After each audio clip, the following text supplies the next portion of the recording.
Dr. Jeffrey Lane. For those whom Islam has embraced, the greatest witness to God's unremitting, pursuing, sustaining, and guiding love is the Quran. Like a vast, magnificent ocean, it lures you deeper and deeper into its dazzling waves until you are swept into it. But instead of drowning in a sea of darkness as described above, you find yourself immersed in an ocean of divine light and mercy. Assalamu alaikum, peace be unto you. Welcome to the Deen Show. I'm your host Eddie. Special guest today, Dr. Lane, professor of mathematics, former atheist, author of 2 best-selling works, Struggling to Surrender and Even Angels Ask, and more. A Journey to Islam in America. Enjoy the show. Subhanallah. Walhamdulillah. Thank you. Yes. How are you, sir? Good. All right. So, Dr. Jeffrey Lane, can you tell us a little bit about yourself, what you do, and profession? Well, I'm a professor of mathematics. Professor of mathematics at the University of Kansas. Doctor of Math? Yes. Yes. In Lawrence, Kansas. Okay, good. How long have you been doing this? Well, I've been a professor since I was 28, so that would be, 27.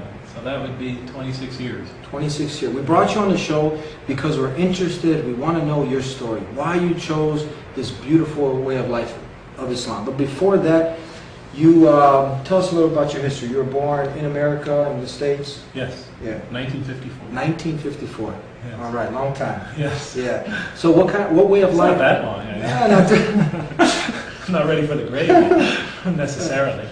No, you look quite young. Yeah. Okay. Actually, the first time I saw you, this was maybe like 5 years ago. Yeah, you don't look like you aged a day since. Oh, that's good. Well, let's hope it keeps on.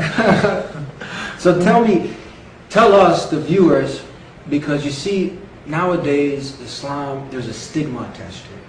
So now, someone as bright as yourself, who's a doctor, who is an intellectual, for someone who is afraid of Islam, who doesn't understand Islam, they want to know, why would this man choose Islam as his way of life? Oh, well, I was an atheist before becoming a Muslim. You didn't believe in God? I didn't believe in God. Were you born into a family of atheists? Or? No. I grew up in a Roman Catholic family. I went to Catholic school my entire life, from first grade to senior high in high school. And my mother was very, very devout. My wonderful woman, wonderful believer, very extremely charitable. My father, he believed very much in God and in the Catholic Church, but he had a terrible drinking problem. He was an alcoholic and he was very violent. So at an early stage in my life, living with a nightmare of my father's violence, and the target of that violence was usually my mother.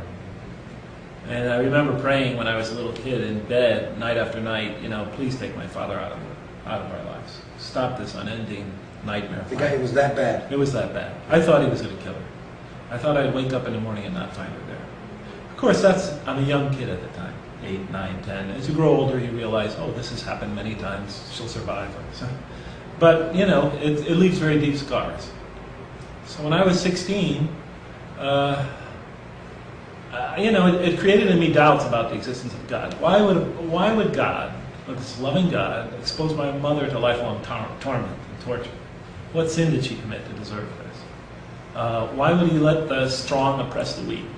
Why would he create us to experience such violence and suffering in this world? There's nothing wrong with wanting to know the answers to these questions. It's natural. natural. Of course not. It is natural, especially when you're living with them daily.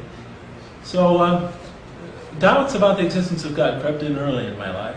And they only got accentuated as I grew older, and we experienced the Vietnam War, experienced the race riots in cities like mine of the 60s, the assassinations of political leaders. It was rampant, or at least it seemed that way at that time. Heroes like John F. Kennedy and Robert Kennedy and Martin Luther King get gunned down, they're replaced by the most corrupt rulers that we thought. So, why would God make it this way? The question, which was rooted in my childhood experience, grew as I got older. So when I was 16, since I could never find really, even though I was in Catholic school all of my life, and this is nothing against the Catholics, even though I couldn't find coherent and cogent answers to those questions, 16, I became an atheist. You wanted to know why the weak were getting oppressed by the strong. You wanted to know why all this corruption, these in society, and you were looking for answers, and the way of life you were brought up to didn't answer Well, these you have to questions. remember, I'm going to Catholic school every day, you know, and this is not against the Catholics, but I have many other things going on in my life. I'm exposed to religion every day. What about Christianity? I mean, we understand Christianity, Catholicism it has the same kind of creed that Jesus is God, He's the Son of God, He's 1 in 3. So what if someone says, well, you were in the wrong faith, why didn't you choose Christianity? Were you exposed to that at all? Yeah, well, I was a Christian at the time. You know, I mean, I was a Christian as I'm a Catholic. What's the main difference? Tell us, for the viewers that might not know. What's the difference when you say Catholic and Christian? It's just a branch of, it's a sect of Christianity. It's a sect. So you were a Christian. Yes. It's just a sect of Christianity. Yeah, it's the largest sect. It's a large. Okay, Yes, just in so the world. all right.